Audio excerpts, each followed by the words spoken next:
તો અમદાવાદ મેયર અને ડેપ્યુટી મેયરને લઈ મહત્વના સમાચાર પર નજર કરીએ તો 26 મેના રોજ સવારે 11 વાગે બેઠક બોલાવવામાં આવી છે અમદાવાદમાં મેયર અને ડેપ્યુટી મેયરને લઈ નવા મેયર ડેપ્યુટી મેયરની નિમણૂકને લઈ આ બેઠક મળશે। મહાનગરપાલિકાના કમિશનર દ્વારા આ બેઠક બોલાવવામાં આવી છે। એએમટીએસના ચેરમેન માટે પણ બોર્ડની બેઠક બોલાવવામાં આવી છે। સ્ટેન્ડિંગ કમિટીના સભ્યો માટે સોમવારે ફોર્મ ભરવામાં આવશે અને 26 તારીખે આ બેઠકનું આયોજન સવારે 11 વાગે કરવામાં આવ્યું છે।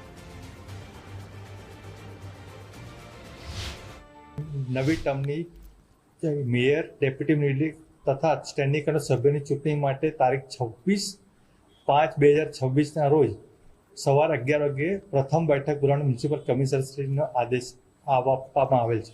આગામી 26 તારીખે સવારે જ્યારે બોર્ડ 11 વાગે મળશે ત્યારે પ્રથમ માનનીય મેયરશ્રીની ચૂંટણી કરવામાં આવશે, ત્યારબાદ ડેપ્યુટી મેયરની ચૂંટણી કરવામાં આવશે।